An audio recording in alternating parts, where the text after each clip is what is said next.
Varahi silks వారి grand festive celebrations పొందండి 10,000 రూపాయలు ఆపై కొనుగోలుపై బంగారు నాణెం ఉచితంగా. చేతికి పెట్టుకున్న వాచ్ ధర అక్షరాల 15 లక్షల రూపాయలు.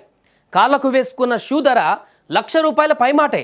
బెంగళూరులోని అత్యంత ఖరీదైన జేపీ నగర్ ఏరియాలో అద్దె ఎంతో తెలుసా? నెలకు 60,000 రూపాయలు. ఇంతకీ ఇతనెవరు?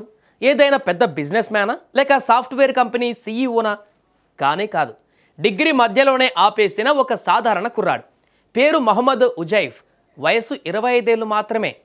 ఏడాది తిరగకుండానే కోట్లు గడించాడు. కానీ ఆ డబ్బు వెనక ఒక చీకటి సామ్రాజ్యం ఉంది.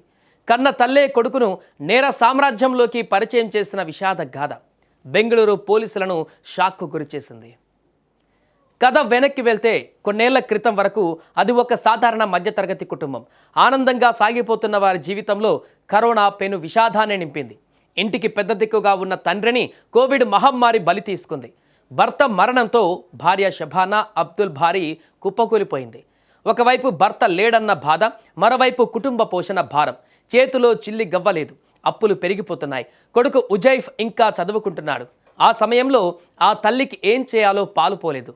సాధారణంగా అయితే ఏ తల్లైనా కష్టపడి పనిచేసి బిడ్డను ప్రయోజకుడిని చేయాలనుకుంటుంది. కానీ దురదృష్టవశాత్తు షబానా తీసుకున్న ఒక నిర్ణయం ఆ కుటుంబం మొత్తాన్ని అగాధంలోకి నెట్టేసింది. కష్టపడితే వచ్చే డబ్బు కన్నా మోసం చేస్తే వచ్చే డబ్బు వేగంగా వస్తుందని ఎవరో నూరిపోశారు. దుబాయ్ కేంద్రంగా నడుస్తున్న ఒక సైబర్ క్రైమ్ ముఠాతో షబానాకు పరిచయం ఏర్పడింది. సులువుగా డబ్బు సంపాదించే మార్గాన్ని వారు ఆమెకు చూపించారు. అదే మనీ లాండరింగ్. సైబర్ నేరగాళ్లు అమాయకుల నుంచి కొట్టేసినటువంటి డబ్బును దాచడానికి బ్యాంక్ అకౌంట్లు కావాలి. ఆ అకౌంట్లు సమకూర్చడమే షబానా పని. ఈ ఊబిలోకి ఆమె తన సొంత కొడుకు ఉజైఫ్ను కూడా లాగింది. తల్లి మాటే వేదంగా భావించిన ఉజైఫ్ చదువుకున్న బీకాం కోర్సును మధ్యలోనే ఆపేశాడు. పుస్తకం పట్టాల్సినటువంటి చేతులతో పాపపు సొమ్మును లెక్కబెట్టడం మొదలుపెట్టాడు. అమాయకుల పేర్లతో బ్యాంక్ అకౌంట్లు తెరవడం, వాటిని దుబాయ్ ముఠాలకు ఇవ్వడం, అందులో పడ్డ డబ్బును డ్రా చేసి హవాలా ద్వారా పంపడం ఇది వారి పని. దీనికి గాను వారికి భారీ కమిషన్ ముట్టేది. అయితే వీరు ఈ దందాకు బెంగళూరుతో పాటు దేశంలోని పలు నగరాలలోని ఆసుపత్రులలో చికిత్సల కోసం వచ్చే పేద రోగులను ఎంచుకున్నారు. వారికి 2 నుంచి 5,000 వరకు కమిషన్ ఆశ చూపి వారి పేరిట బ్యాంక్ ఖాతాలు తెరుస్తారు. వాటికి అనుబంధంగా 2 సిమ్ కార్డులు తీసుకుంటారు. అప్పటి నుంచి బెట్టింగ్ వ్యవహారం మొదలు పెడతారు.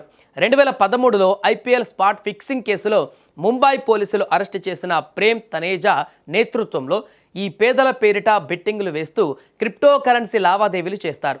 ఒక సీజన్లో బెట్టింగ్ మొత్తం పూర్తయిన తర్వాత షబానా అబ్దుల్ బారీ దుబాయ్ వెళ్లి భారతీయ ఖాతాలలోకి ఆ మొత్తాన్ని బదిలీ చేయిస్తారు.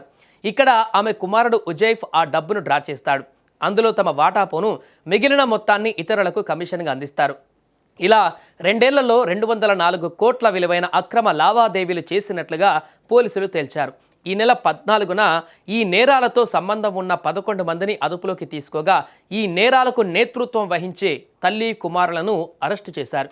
వీరి నుంచి 9,000 బ్యాంకు ఖాతా పుస్తకాలు, 25 లక్షల నగదు, 242 డెబిట్ కార్డులు, 58 మొబైల్ ఫోన్లు, 531 గ్రాముల బంగారాన్ని స్వాధీనం చేసుకున్నారు.